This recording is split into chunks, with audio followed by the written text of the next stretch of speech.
แหละเอาเฮ้ยไปมันเอาขนมมาดิเอาเลยเอาไดนมโอเคเอานี่โดยจอมกินบ่นมลูกคือกันเนาะนี่ฮะเอานมพลอันลูกแล้วเอายังเติมได้ลูกจะเอายังเติมได้เอายังเติมเอาเลยโอเคนี่เนาะพี่น้องเนาะ1,200,000เด้อที่ว่าถ้าสนใจเฮาเป็นคนช่วยเหลือเนาะที่ว่าโอนหมดทุกคลิปทุกมันแหละพี่น้องเอ้ยเนาะครับป้าอยู่ลุ่มมันเลยเด้อป้าอยู่ลุ่มมันแปะเอ้ยนกลุ่มนึงอาจจะบ่ดอกนี่แพ้บ่เอ้ยย่อแห้งแล้วเอ้ยย่อแห้งแล้วเอ้ยย่อนี่เข้าก็เกือบหมดแล้วเด้นี่นะเอาเครื่องพกอันเขาว่ามันนี่ไอ้คุณช่วยเด้อใครนี่คันบ่มีของกินเรามาเอามาเด้ออาชิปันพอป้าแล้วสมมุติเป็นกาแฟเฮาย่ายแต่นึงเราก็ต้มกินหมดเลยต้มกินหมดบ่ได้เนาะมันเปลืองขอบใจเด้อน้องเด้อขอบใจ FC ผู้มีน้ำใจแบ่งปันเหมือนฟ้าบันดาลให้สร้างรายการนี้มาช่วยเหลือคนทุกข์คนจนหรือคนด้อยกว่าด้วยแห่งศรัทธาบุญนำพาได้มาร่วมทาง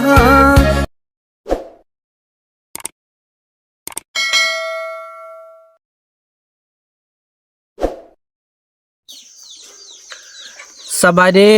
และสวัสดีพี่น้อง FC ของบ่าวนำกันเบิดสู่คู่สู่คนพี่น้องบ่ว่าสิอยู่ภายในหรือว่าอยู่ต่างประเทศเนาะพี่น้องเนาะ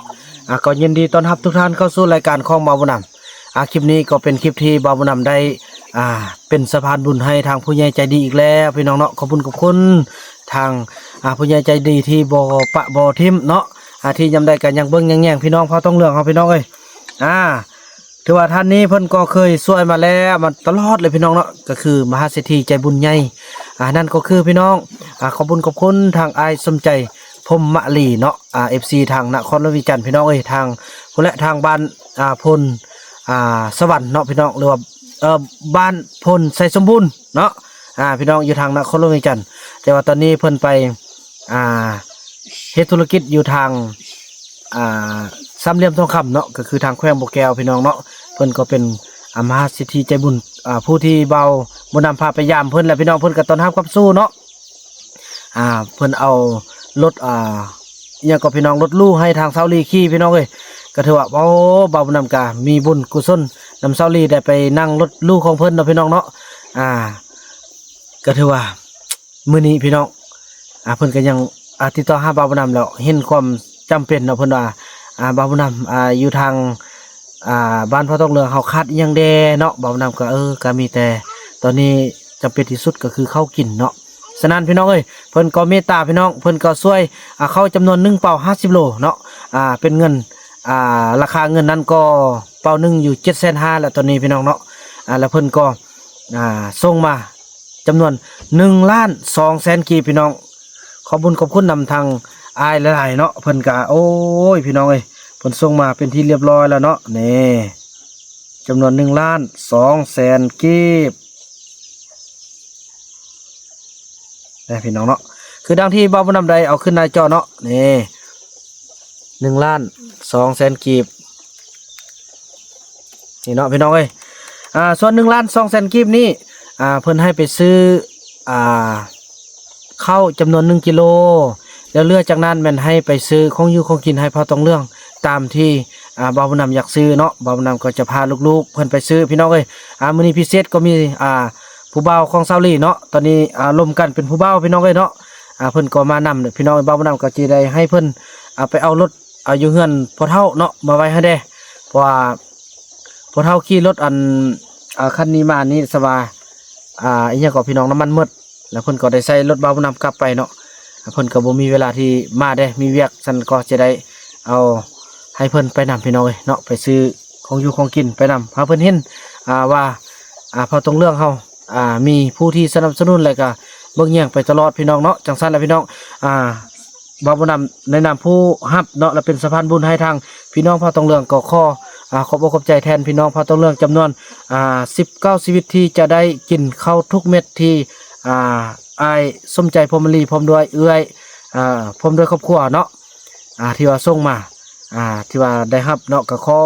อวยใจพรให้ทางเอื้อยทางอายจงอยู่ดีมีแห้งสุขภาพเข้มแข็งร่ำรวยในหน้าที่การงานการเงินเนาะเงินให้ไหลกองทองให้ไหลเข้าไหลตั้งแต่เช้าจนจำแรงเป็นมหาเศรษฐีซ้ำนี้แล้วก็ขอให้เป็นมหาเศรษฐียิ่งใหญ่ขึ้นไปเรื่อยๆ100 เท่าพันเท่าของมหาเศรษฐีในปัจจุบันนี้ด้วยเทินสาธุเนาะก็ถือว่าดีใจพี่น้อง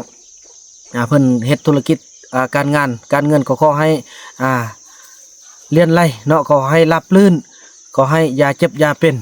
สุขภาพแข็งแรงเด้อทางอายทางเอื้อยทางสุขภาพร่างกายทางธุรกิจการเงินการงานเนาะถือว่าจังซั่นเลยพี่น้องเอ้ยคลิปนี้บ่าวนำจะขอเชิญชวนทุกท่านเดินทางไปนำกันเนาะท่านผู้ชมเนาะที่ยากๆเลยน้ำมันหมดพากันดูดอันจากอันนั้นเพิ่นยืมมาพี่น้องเอ้ยยืมมาแล้วมีน้ำมันแล้วดูดน้ำมันใส่นี่ที่ได้แล้วเนาะลี่ยืนถ่ายเด้อค่อยติดเนาะพอน้ำมันก่อนขักเราเป็นน้องขี่รถน้ำล่างไงเด้อบ่อย่าตอนนี้มันเป็นกี่ฟุตน้องเอาไปท่าอยู่ทางเนี้ยก่อนไปท่าไอ้ก่อนเลยก็ได้อุ่นรถก่อนเนาะพี่น้องเอ้ยเด้อน้องเด้อบ่เงินท่าเด้อเท่ามีเฮาพี่น้องดีใจเนาะโดยลูกไปแก้มออกตลาดลูกไปพ่อมาไปซื้อขนมไว้ไปขึ้นรถไปลูกมาอันอยากกินน้ำสติ๊กผู้เด็กน้อยบ่กินไรกินเป๊ปซี่กันได้กินน้ำสติ๊กกินเลยเอาลูกอยากกินน่ะกินน้ำนี่กินน้ำเอื้อยเด้ไอ้บุญรอดนี่เอาเนี่ยก่อนน้องเอาเนี่ยก่อนน้องนะเอาเนี่ยก่อนน้องอยากได้ยังน้องอยากได้ยังบ่อยากได้ยังไอ้บ่ซื้อก็ไปลูกเก็บกินน้ำก่อนนี่ทางพ่อเพิ่นออกไปท่าอีกนอกอยู่นั่งหนึ่งอยู่นั่นลูกที่คุยกับบ่ซื้อแล้วเนาะสติกก็ได้เนาะถามแล้วบ่ตอบแม่นกบ่ได้ไปลูกมาจะมาลูกหาพี่น้องจังซั่นเนาะเดี๋ยวโอเคอย่าใครทางนี้ขึ้นเลยขึ้นเลยลูก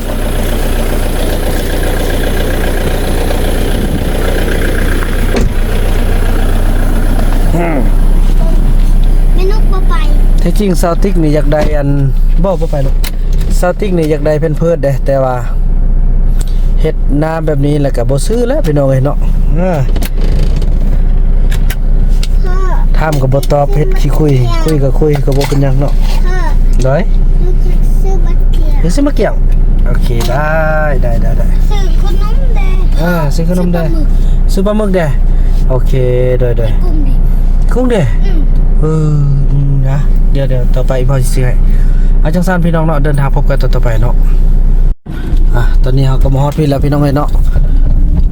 บ่ฮู้ว่าพ่อของน้องเต้าน้องจอมไปใส่แล้วอยู่นี่ว่ะเพิ่นไปท้ายพุ่นพี่น้องเอ้ยเนาะดีใจพี่น้องมีคนเฮ็ดเวียกเฮ็ดงานช่วยทดสอบพี่น้องมื้อนี้ว่าสิเฮ็ดได้ดีบ่อ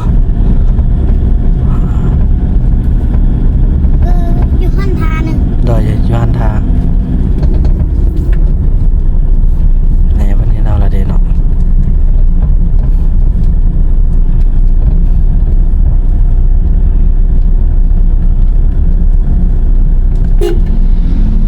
ตอนห้องออก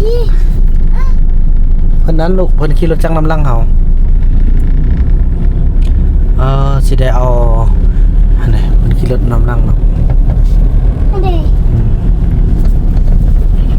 อันนี้แหละลูกเอ้ยผู้ที่เพิ่นจะมาช่วยเวียกผู้เขาผู้นำสู่ลูกกินน่ะแล้วก็มาช่วยนำอีพ่อนี่อีพ่อก็พ่อนำกับอันนั้นถือว่าพ่อไล่เด้อซื้อน่ะเด้อพ่อไล่กับพ่อนำจะช่วยลูกเต็มที่เด้อให้พวกลูกมีอยู่มีกินให้ลูกมีห้องมีเฮือนต้นน้ำวิทย์กินข้าวปุ้นอยู่นี่ ตอนนี้เรากินข้าวปุ้นอยู่นี่เนี่ยเฮาอยู่นี่เฮาก็เอามากินตลอดเดี๋ยวถึงจังน้อยอันพอมาอยู่นำแล้วก็โอ้ยมีแฮงล่ะลูกเอ้ยมีคนช่วยพอจังซั่นแล้วพี่น้องเอ้ยเนาะ ตลาดใกล้เนี่ย พี่น้องเอ้ยเนาะแล้วตอนนี้พวกเฮาก็มอดบอนที่จะซื้อข้าวซื้อของกินกันแล้วเนาะไปบ้านนี้ส่วนอันทางพ่อแม่เพิ่นก็เอารถไปปะไปที่เรียบร้อยเนาะพี่น้องเนาะตรึบลงบัดนี้นะเดี๋ยวเอาบักห้าแม่นบ่ม่วนพี่น้องเอ้ยเนาะจำนวน1,200,000ให้มันหมดแต่สำคัญให้มันได้เข้าเป่าหนึ่งจะมีพอมีเข้าบ่โดยนั่นคนละบัดนี้เบื้องนั้นเป้าเท่าไหร่พอถามจะเข้าจะคล้องไปอยู่ในละเป้าตู้เบื้องนั้นแล้วก็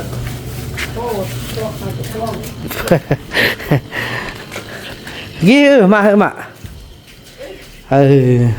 นี่พี่น้องข้าวสารเนาะเป่า50 กิโลจะคล้องคนนอนไหนทีข้าวเอาข้าวปั้นนี่เป่าอันนู้นเท่าไหร่อันเป่าเท่าไหร่7,500โอเคพี่น้อง7,500เนาะนี่โอ้นี่เด้อไอเด้อน้องมาซื้อเขาแล้วเนาะมาเขาจะเลือกเอาเป็นปอที่งามๆก่อนพี่น้องอันนี้มีดอันนี้ลูกอันเขาสมีดลูกนี่ไปเลือกเอาครับพี่น้องเลยเขาซื้ออันนี้ก็นอนเขาจะไปซื้อขนมนอนลูกเนาะ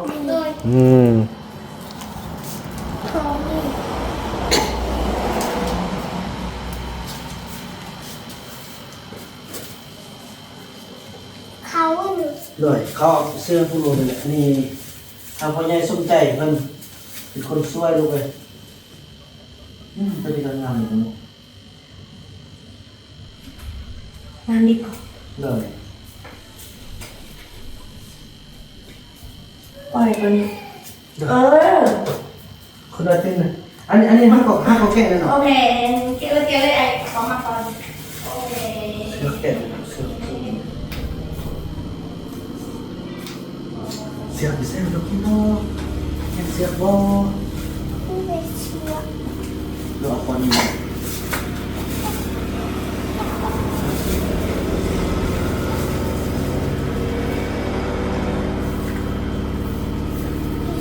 สอบปอกก่อนนะจะเตะเข้าหรือเปล่า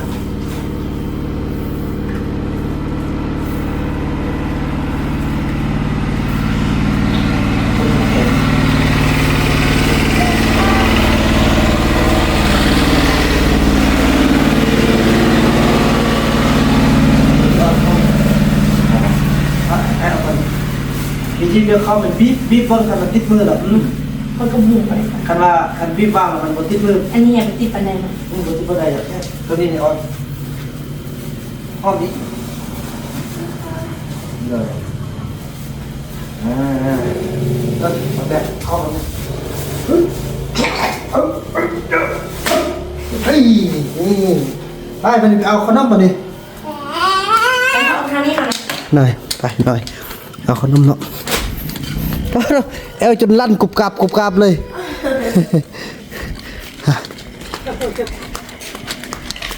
เอวจนลั่นปั๊บเยอะ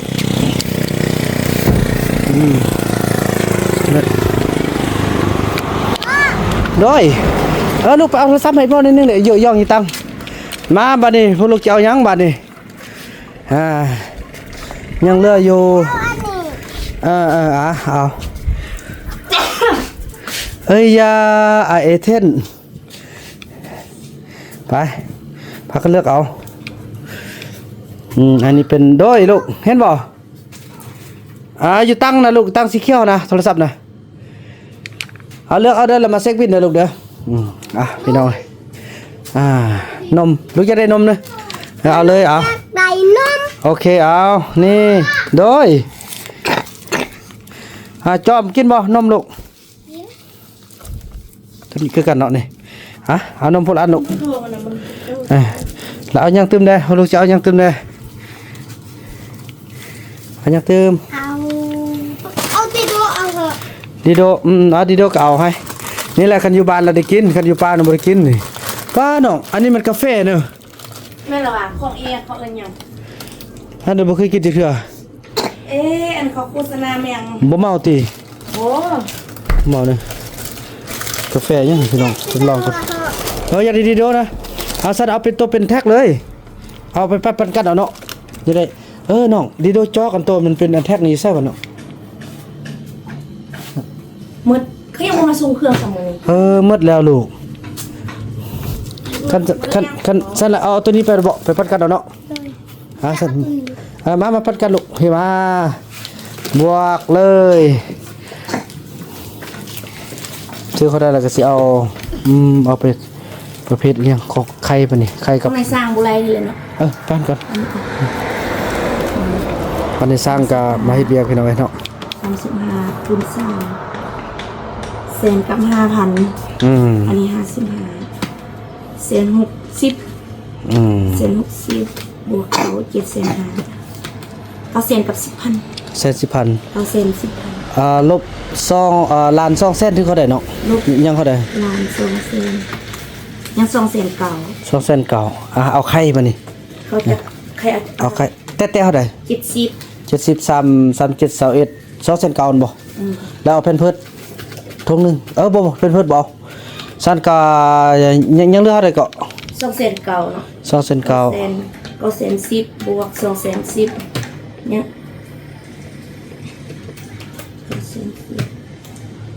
3721เดี๋ยวเนาะเป็นเท่า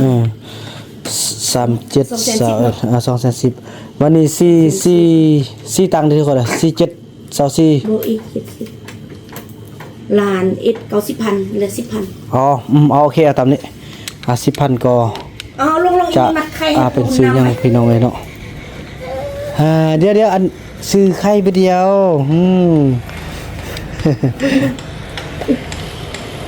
พี่น้องจังสันเนาะแล้วก็โอนเงินกันพี่น้องเลย บ่เป็นไอ้เป็นดึง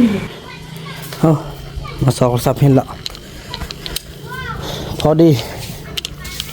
1,200,000เนาะถือว่าครบกันพี่น้องเลยถือว่า1,200,000โอนเงิน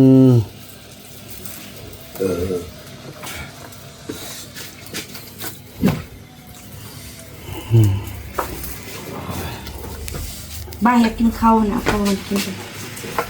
ไปไม่ไปหาปูไปปูพากินน้ำมันไปบ่ไปก็บ่ไปบ่ไปปูบ่เอาหรอก สัญญาณเข้าสาแท้เดี๋ยวเด้อขออนุญาตเข้านี่ก่อนเนาะ โดยปูบ่เอาชี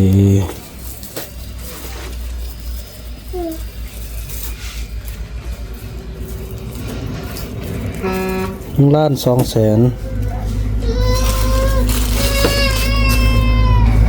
ฮันเนาะ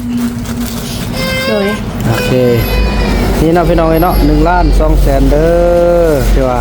ถ้าสนใจเฮาเป็นคนช่วยเหลือเนาะที่ว่าโอนหมดทุกคลิปทุกมันแหละพี่น้องเอ้ยเนาะเพิ่นให้ค่าน้ำมันเบาน้ำบ่เอาพี่น้องพอมันใกล้ๆกันนี่เองเนาะโดย ลูกโยงได้ละใส่นมลูกเอาไว้นี่เลยโอเคป้ายจับให้ได้เอาใส่ทางล่างเห็นเลยเนาะนี่พี่น้องเนาะถือว่าครบโอ้ยขอบคุณเด้อทางใหญ่เฮาเนาะนี่ป้าบุญนำก็ได้กินกาแฟขอบใจเด้อเนาะขอบใจหลายโอ้กระตุกนี่แม่นโอเนาะบ่แม่นตีแม่นเด้อแม่นเอาลงเลยพอ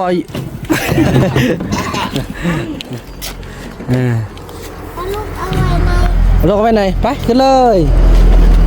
เข้าไปเลยลูกโอ้จอมจันนี่สลัดน้อยเด้อจิไข่เอาใส่บกไข่โยนใส่แบบนี้นะยังปึกไล่เนาะอย่าเย็นหูไล่ย่างลูกนั่งนี้สันอายงไปนั่งกลางไว้จังสั้นแล้วพี่น้องเนาะพบกันตอนต่อไปเนาะพี่น้องเนาะกลับไปบ้านไปเมืองกันพี่น้องเอ้ยเนาะด้วยความหวังที่มีอันกินแล้วพี่น้องเอ้ยเนาะเดือนนี้อาทิตย์นี้เนาะเดือนนี้ไปเงินลูก ไปงาน โดยพี่น้องเอ้ยแล้วเขาก็มาฮอดนี่แหละเนาะสาธุน้องเอาผู้บ่าวซาลีเมื่อแล้วเนอะพูดข่าวเวียกพี่น้องไอ้คุณมาแบกเข้าซอยไอ้ได้น้อง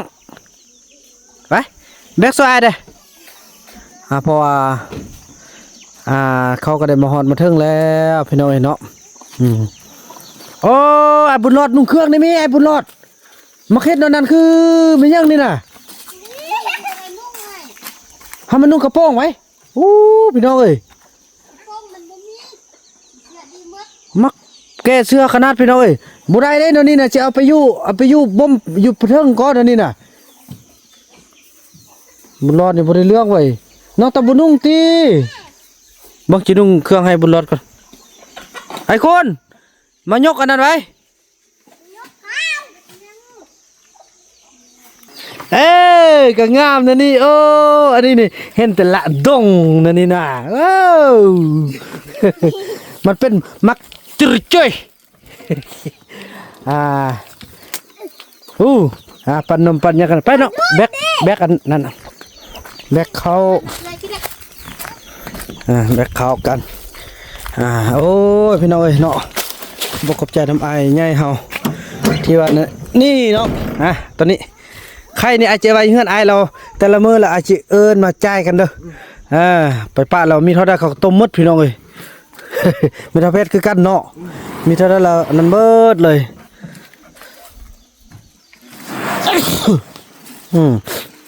ป้าอยู่ลุ่มมันเลยเด้อบ่ป้าอยู่ลุ่มมันแปะเอ้ยนกลุ่มนึงอาจจะบ่นี่แพ้บ่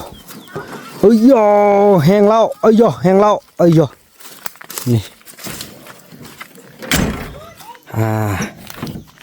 อันนี้ยกไปปะพี่น้อยน้ำมันเอาไว้อยู่ในไข่เนาะไว้จืนให้เขาเจ้าแต่ละครับพอเขาแบ่งไว้นี่เขาไอ้บ่ได้พี่น้องไว้แล้วเขาเจ้าความมืดบัดเดียวเลยน้องติ๊กอันเปิดได้น้ำแล้วบ่ไว้บนนี่มันเขายังปกไว้ยันใกล้กินเนี่ยเขาก็เกือบมืดแล้วเด้นี่นะเอาเครื่องปกอันเขาว่ามันนี่ไอ้คุณช่วยเนอะใครนี่คันบ่มีของกินเรามาเอามาเด้อไอ้สิปัน พอป้าแล้วสมมุติเป็นกาแฟเฮาย่ายแต่นึงเราก็ต้มกินหมดเลยต้มกินหมดบ่ได้เนาะมันเปลืองขอบใจเด้อน้องเด้อเขากันเมื่อเรามาเอานี่กินข้าวเจ้ามันหมดก่อนเด้อกินข้าวเจ้าก่อนโอ้พี่น้องข้าวเจ้านี่ประหยัดดีเด้อพี่น้องเอ้ยแม่บ่าวนํไปบวชตั้งแต่เดือนใดพี่น้องตั้งแต่วันที่5ธันวาคมเนาะอันนี้ก็จนเดือน3แล้วพี่น้องเอ้ย12 1 2 3กับ3เดือน4เดือนพุ่นน่ะพี่น้องเอ้ยคือว่าประหยัดหลายเด้พี่น้องเอ้ยเนาะถือว่าแนวนั้นเนาะไอ้ใหญ่เนาะก็ถือว่าตอนนี้น้องนุ่งลูกหลานก็ได้เป็นสะพานบุญให้ IP ก็ถือว่ามาฮอดจอดถึงแล้วสำเร็จนาทีอย่างจบงามเนาะเขานำสัมปาทุกเม็ดทุกกีบที่เอื้อยได้ส่งมาก็ถือว่ามาฮอดปากฮอดทองของพ่อตองเรื่องเฮาเมิดสู่คู่สุคนแล้วเนาะทุกเม็ดทุกเหื่อแห้งที่พวกได้ออกแห่งงานเพื่อแลกเอาเงินเอาคำเนาะตอนนี้ก็ได้มาเป็นแลกเปลี่ยนเอาเป็นวัตถุที่พอต้องเรื่องเขาต้องการแล้วเนาะนี่สิแล้วฮอดถึงแล้วเด้อไอ้ใหญ่เอ้ยขอให้ทางไอ้ใหญ่เฮาอยู่ดีมีแฮงเจริญกับไม่เฮามีเลยดิปันกันให้เจริญร่ำรวยเด้อไอ้เด้อทั้งเอื้อยเด้อเนาะขอให้ร่ำให้รวยอยู่ดีมีใส่อยู่มีใส่ไปมีโซกินอยู่สุริบกจุกอยู่สุริแห้งเด้อช่วยเหลือพี่น้องพอต้องเรื่องเฮาในครั้งนี้จำนวน1,200,000 กีบขอให้อายได้กลับคืนมาเป็น100 เท่าพันเท่าเนาะเป็นพันล้านเด้อเนาะคลิปนี้บ่าวนำจะขออนุญาตจบคลิปกับสำนิกรและพบกันใหม่ในคลิปต่อไปเนาะพี่น้องคลิปนี้บ่าวนำขอกล่าวคำว่าสบายดี